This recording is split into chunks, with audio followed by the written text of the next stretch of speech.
उमेश पाल हत्याकांड से जुड़ी हुई जो मिल रही है वो आपको बता दें। अतीक अहमद की फरार पत्नी शाइस्ता परवीन को पुलिस ने माफिया सरगना घोषित कर दिया है। पुलिस ने अपनी एफआईआर में शाइस्ता परवीन को माफिया अपराधी लिखा है। एफआईआर में यह भी लिखा गया है कि शाइस्ता परवीन अपने साथ शूटर रखती हैं। उमेश पाल शूटआउट केस में नामजद आरोपी और 5 लाख रुपए के इनामी साबिर को शाइस्ता परवीन का शूटर बताया गया है। प्रयागराज के धूमनगंज थाने के प्रभारी राजेश कुमार मौर्य ने 2 मई को अपने थाने में एफआईआर दर्ज कराई थी।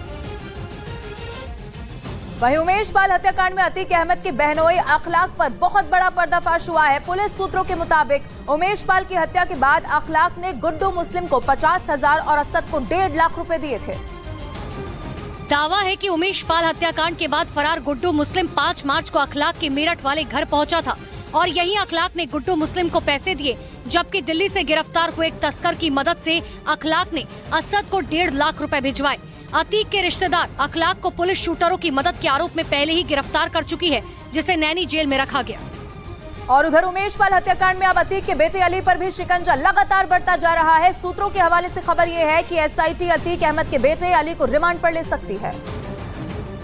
पुलिस सूत्रों के मुताबिक उमेश पाल हत्याकांड की साजिश में अली से पूछताछ में कई अहम जानकारी मिली है। इसी को आधार मानकर एसआईटी अली को रिमांड पर लेने की तैयारी कर रही है। एसआईटी जल्द ही रिमांड पर लेने के लिए अर्जी दाखिल कर सकती है।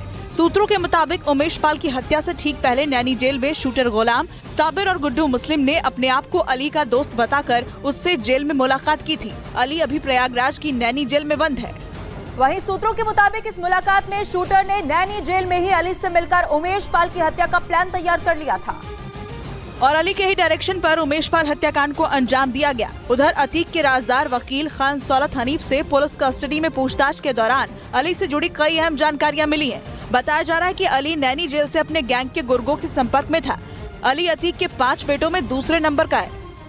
और इस वक्त की एक और बड़ी खबर जो मिल रही है वो आपको बता दें। उमेश पाल हत्याकांड में फरार शूटर गुड्डू मुस्लिम और साबिर की नई लोकेशन पुलिस के हाथ लग गई है। सूत्रों के मुताबिक यूपी एसटीएफ को बमबाज गुड्डू मुस्लिम की लोकेशन चेन्नई में मिली है, जबकि शूटर साबिर की लोकेशन कौशाम्बी में पाई गई है। सूत्रों का दावा यह भी है कि गुड्डू मुस्लिम लगातार अपनी लोकेशन बदल रहा है और कुछ दिन पहले उसने चेन्नई में अपराधी मुन्ना कोवाली के ठिकाने पर पनाह ली थी।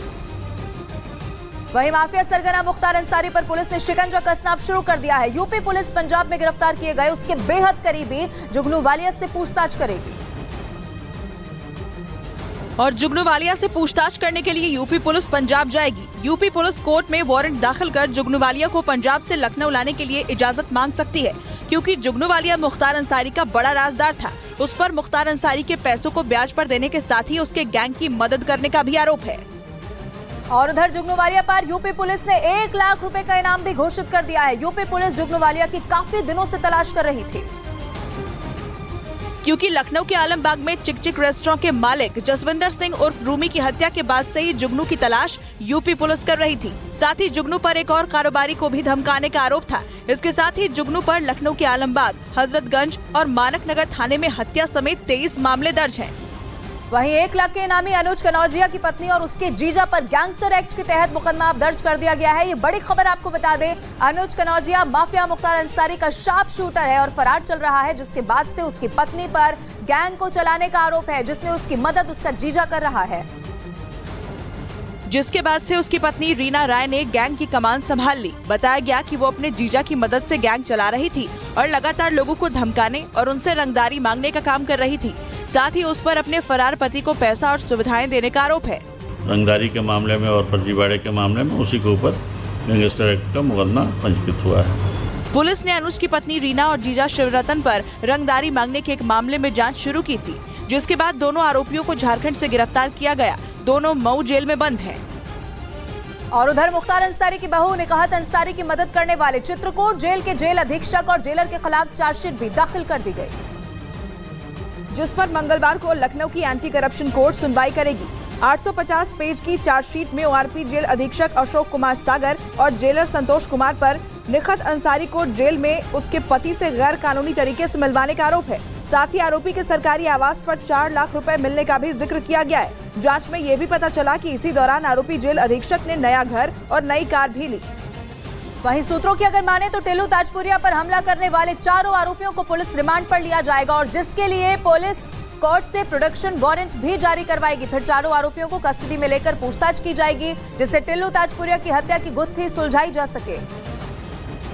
क्योंकि जैसे ही कोर्ट से अनुमति मिलेगी वैसे ही दिल्ली पुलिस प्रोडक्शन वारंट के जरिए चारों आरोपियों को रिमांड पर लाकर गिरफ्तार करेगी। फिर उनसे टिल्लू ताजपुरिया की हत्या के बाबत पूछताछ की जाएगी, जिससे टिल्लू ताजपुरिया की हत्या के पीछे की साजिश का पता लगाया जा सके। साथ ही तिहाड़ जेल में कड़ी सुरक्षा के बीच हत्या में शामिल लोगों तक पहुंचा जा सके। सूत्रों के हवाले से खबर है कि फिलहाल चारों आरोपियों से तिहाड़ जेल में जाकर शुरुआती पूछताछ की जा चुकी है। और इधर दिल्ली पुलिस ने लॉरेंस बिश्नोई गैंग के गैंगस्टर दीपक बॉक्सर के 15 साथियों को गिरफ्तार कर लिया है। ये बड़ी खबर है। दरअसल दीपक बॉक्सर को मैक्सिको में गिरफ्तार करके 5 अप्रैल को भारत लाया गया था, जिसके बाद पुलिस की कड़ी पूछताछ में उसने 24 से ज्यादा हत्या की कोशिश और रंगदारी के मामलों में शामिल होने की बात को कबूल किया, जिसके आधार पर इस बड़ी कार्रवाई को अंजाम दिया गया।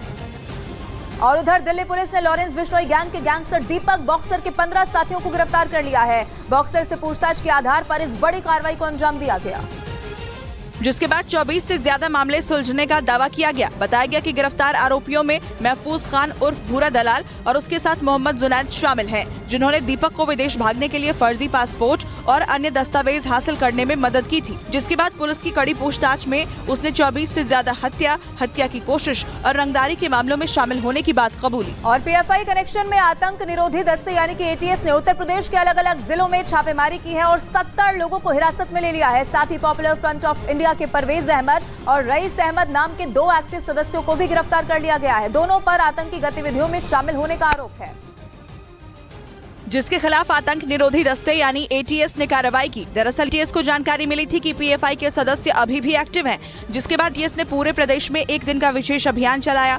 मुहिम के तहत छापेमारी में 70 लोगों को पकड़ा गया, जिनसे पूछताछ की गई। पीएफआई पर बैन लगने के बाद से ही उससे जुड़े लोग जांच एजेंसियों की रडार पर हैं। और इसी कड़ी में पॉपुलर फ्रंट ऑफ इंडिया के 2 एक्टिव सदस्यों को भी गिरफ्तार कर लिया गया, जिनका नाम परवेज अहमद और रईस अहमद बताया गया। दोनों के खिलाफ वाराणसी के लोहिया थाने में देश विरोधी आतंकी गतिविधियों में लिप्त होने के आरोप में मामला दर्ज था। साथ ही आरोप था कि ये दिल्ली, असम, उत्तर प्रदेश और केरल में पीएफआई के सक्रिय सदस्यों के साथ मिलकर नेटवर्क मजबूत कर रहे थे। पकड़े गए दोनों आरोपियों पर 50-50 हजार का इनाम घोषित था। और उधर खुफिया सूत्रों ने इस बात का दावा किया है कि श्रीनगर में G20 की बैठक से पहले पाकिस्तान कश्मीर में एक बड़े आतंकी हमले की साजिश रच रहा है और जिसकी जिम्मेदारी उसने कश्मीर जाबाज फोर्स नाम के आतंकी संगठन को सौंपी है। और खबर के मुताबिक श्रीनगर में होने वाली G20 की बैठक से पाकिस्तान बुरी तरह बौखलाया हुआ है, क्योंकि ऐसा होने से पूरी दुनिया के सामने कश्मीर का रोना रोने वाले पाकिस्तान की बोलती बंद हो जाएगी। क्योंकि दुनिया के 20 बड़े देश श्रीनगर में बैठकर कश्मीर पर पाकिस्तान के फैलाए झूठ पर प्रहार करेंगे। और यही वजह है कि 22 से 25 मई तक श्रीनगर में होने वाली G20 के टूरिज्म वर्किंग ग्रुप की बैठक से पहले पाकिस्तान ने आतंकी हमला कराने के ऑर्डर दे दिए हैं और एक काम उसने नए आतंकी संगठन जाबाज फोर्स को सौंप दिया है।